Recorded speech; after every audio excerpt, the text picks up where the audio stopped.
Thursday Night Football. One of the reasons why we're talking about the Cowboys today, because we will see them tomorrow night at MetLife Stadium against the New York Giants.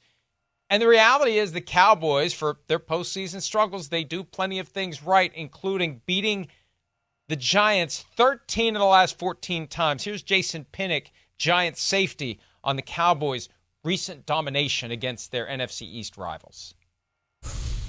For Dallas, I mean, you've lost 6 in a row and 13 of 14, I think. I mean, are you guys, how do you change it? I mean, it's a new day. I mean, that's the only thing I could really say, man. I mean, it's kind of like, I with that, like my analogy goes towards like my big brother, because we joke about this all the time. It's like, yeah, he probably beat on me for 12 years, but that 13th, I'm gonna bust your ass. So it is what it is. I don't know that's a great strategy. You'll beat me up 12 out of 13 years, but I'll have my day. Once every baker's dozen of seasons, right. I will have my day. I was waiting for Jason Pinnock to say, okay, yeah, my big brother used to beat my ass, and then finally, one day, I did it. I don't get the sense that it actually happened. Yeah. Did it actually happen? Did you beat your big brother? For someone who is a little brother, Mike, I've been in that position. I still remember the day that I got my first win. It was probably like around 12 or 13. But I finally beat the big brother. But yeah, my big brother, he's 3 years older, and he used to do some things. He really had my number. And it was so bad one time, he beat me up, and it was so decisive. I said, okay, the only thing I can do to get him in trouble is to exaggerate it. My mom wasn't home. So, he got me. I got some licks. I got, swollen cheeks and all that. So I waited, and I could hear my mom coming around the corner. So that's when I kind of laid out in a chair, and I got some ice packs. just the only thing I could do was just get him in trouble. He beat me up already, so I wanted to get him in trouble with my mom. That's the only thing I could do. But then once I did that pathetic maneuver, just to exaggerate the loss, then it was time to beat him. When I finally beat him, I was on my way. Yeah, and that's the way it usually goes. Once you do it, the worm has turned and you're now the big brother. It's not just settling for just a periodic flash. You want to take over. And maybe the Giants can. I don't know. One advantage they have, and this is a post that I saw last night. Cowboys PR is putting this out. Ed Werder is the one who posted it. First time the Cowboys are playing a road game on 3 days of rest or fewer. Every other time they have played on a Thursday after a Sunday, it's been at home. Yeah, it's been Thanksgiving. Every other NFL team has played at least 6 road games on that kind of rest. And this is the product of the NFL's pivot to Thursday Night Football. The full embrace a decade or so ago when it became every week.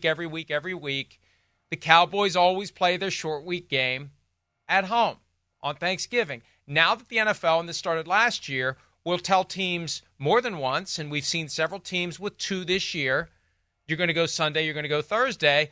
Lo and behold, the Cowboys get a short straw. They get a short week, and for the first time ever, they've got to pack up the operation and go on the road. And I don't know that it means anything, but they've never done it before. And for some reason, Cowboys PR feels compelled to put it out there.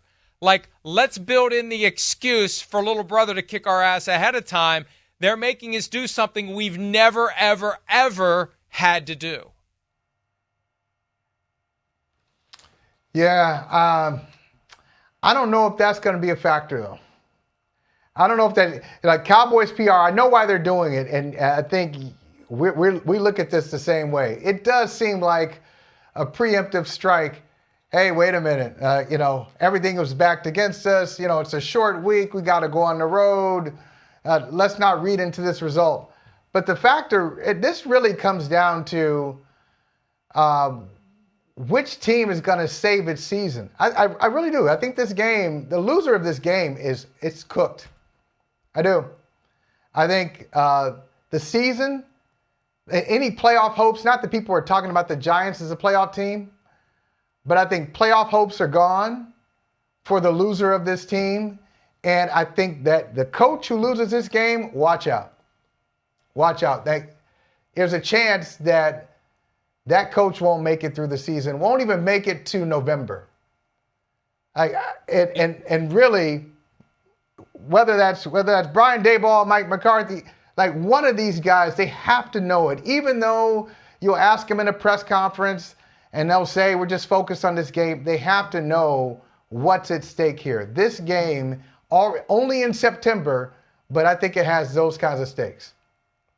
I think you're right. And the Giants were a pleasant surprise this past weekend, winning in Cleveland, where the one place where both the Giants and the Cowboys have won this year. They're otherwise winless. But the Giants the past 2 weeks have shown us something. If they actually would have had a kicker available to do extra points or field goals against Washington, they might have won that game as well. But you're right. This has fairly high stakes. I don't know that Jerry Jones would fire Mike McCarthy during the season because he just doesn't like to pay people to not work. But he did fire Wade Phillips 2010 during the season and elevated Jason Garrett. And that's the other thing, too. There isn't like the in-house successor. When Garrett was there, it was just a matter of time before he became the head coach. There isn't a guy there that he would be able to say, well, I'm just accelerating my timetable and I'm giving my next coach some reps. He'll be better for it if I get him some games. So I don't know that he would do it. I think the Giants would be more likely to move on from Daboll in season than Jerry with Mike McCarthy. But I agree with you. It's whether the unemployment comes during or after the season, the chances for unemployment are going to go up for whoever loses this game. Well, Mike, there's not the young, Jason Garrett on staff, a guy who played for the team and they groomed him and they really saw his potential. There's not that guy. But you know this better than most. There is a former head coach on the roster who's not doing a great job because the defense is getting trucked. But there's a former head coach who had some success, and he's kind of a tough-minded, at times inflexible leader. So Mike Zimmer's there. If maybe he's not your long-term coach, but if you needed to do something with Mike McCarthy, at least you got somebody who has done the job and made the postseason before on staff. I think he would be the guy. My good friend, Mike Zimmer, is how he's officially referred to. Great friend. I'm not your good friend. Best my good friend. My good friend, Mike Zimmer. Right. Back to this point of the Cowboys going on the road, short week. This is week 4. They go to the Giants this week. Thanksgiving, the Giants go to them. Short week. And that same thing happened last year. Lions week 4 went to Green Bay. Thanksgiving, Green Bay went to Detroit. And I don't remember Lions PR pushing the idea. This is the first time ever the Lions have had to go on the road on a short week because the Lions felt pretty good about themselves last year and they won that game. Now, Green Bay got them back on Thanksgiving. So I look at that PR comment. I look at the situation. They want to have that built-in excuse because I think they understand there's a chance that little brother has something in store for him on Thursday night. Can't imagine though. Can you imagine? I mean, what have we seen from the Giants? If you look at it from the Cowboys' perspective, is there anything that? Yeah, well, okay, but you can if you're the Cowboys and you've beaten them 13 out of the last 14.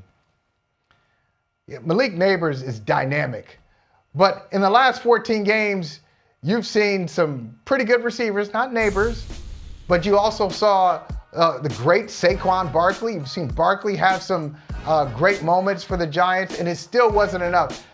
My point is, they should be able to take Neighbors out of the game if that's their focus. If they're only worried about Neighbors destroying them, they should be able to shade their coverage to Neighbors and let everybody else beat them. Now, if they can't do that, whoa. If they can't just take out Neighbors and win the game, yeah, then Jerry Jones will say, yeah, I don't like to pay people not to work, but I'm used to beating them. I'm used to getting what we want from the Giants, and now we can't do that. It's got to be a change. Well, when the Cowboys went to MetLife Stadium to start the season last year, it was one of those games where score, Giants screwed something up, fumble, interception, whatever, block. What was it, a block? No, the Giants were driving down the field and it looked like, hey, they got something going, block field goal, and then the floodgates opened, and it was an embarrassing snoozer of a game. The Cowboys rolled all over them. This time around, though, the Cowboys come in 6-point favorites. As we've well established, they've won 13 out of 14 times over the Giants.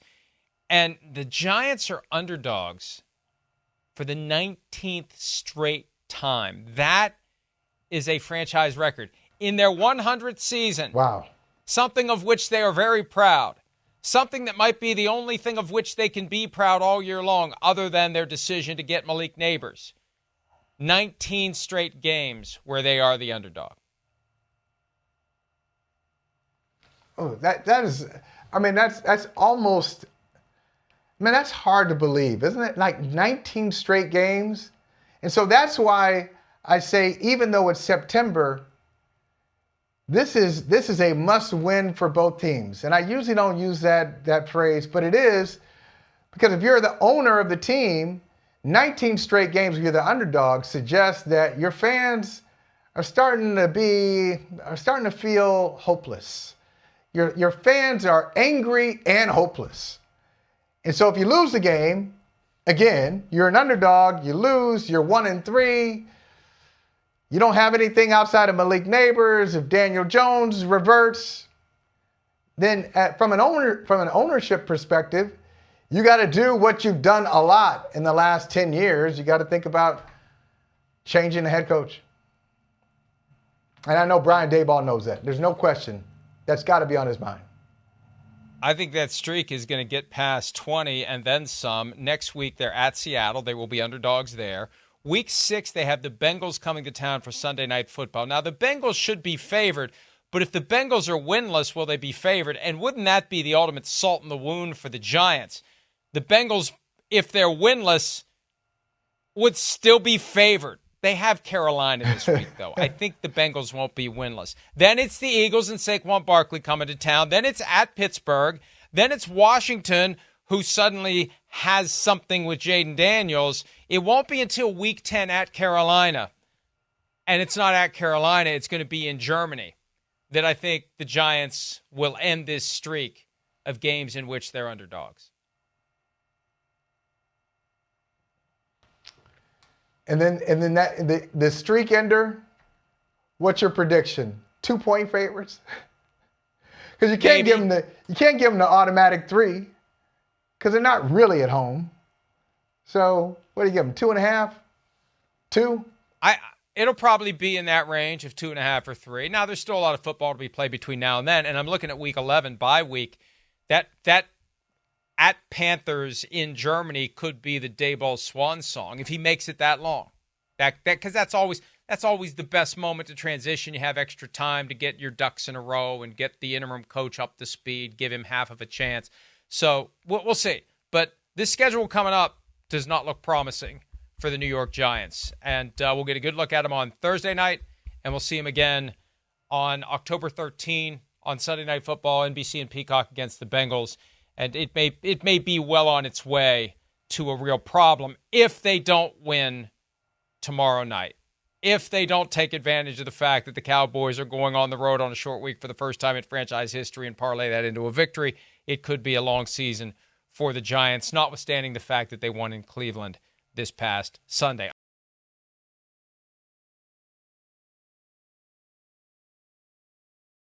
Hi, it's Mike Florio. Thanks for watching PFT on YouTube. Hit subscribe for the latest news and analysis from Pro Football Talk.